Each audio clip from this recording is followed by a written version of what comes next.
ভাই তো গাড়ি আর চালাইতাম না, আর বিদেশি ভাড়া দেয় না, গাড়িটা চালাইতাম না।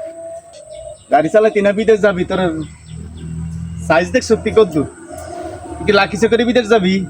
বিদেশটা হইলে ওই যে কি জানি কয় মুড়ির মোল্লাই আরি কইলেন আর হাই গেলেন আমনে।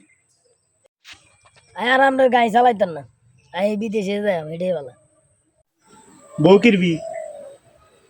বউ লই যে আমরা করি, কোনাই? বিদেশ লই যে। বাহ বাহ বাহ বাহ! বউ লই বিদেশ যায়, নিজে খাইতে টান টান বাইরের লাই খাডা রান, হে অবস্থা হয়েছে ওনার। তুই চিন্তা কর, তোর লইব নি? সাইজ দেখছিস নি আগে? তোর সাইজ আগে মাফি লইস, বিমানের সিটের মধ্যে তোর লইব নি বেটা? আব্বা তো বুঝেন না, কি কাম করতাম যাই, আজ আমি বলে হানিমুনে ঘুরতাম। কি কি?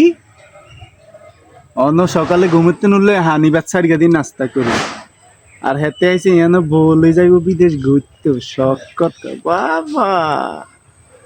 আব্বা টেদি যাইতাম না তো, হাইটিয়া জমাইছে। কত জমাইছ? তুই কি আনলকে পরামর্শ করবি না? টিয়া জমাইছ 3 লাখ জমাইছে। মনা 3 লাখ টাকা যেন যোগাইছ, দুইয়ান গাড়ি কিন, মাসে তোর 20,000 টাকা করে আইব। তুই 1 বছর হরে ঘুরতে যাইতে পারবি হজের মধ্যে।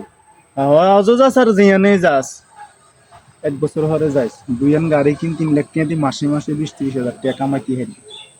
বুদ্ধি ধর, আমরা তোর যত স্বপ্ন আড়া বুদ্ধি। মনে নিও আপনি বলে সব নাড়া বুদ্ধি।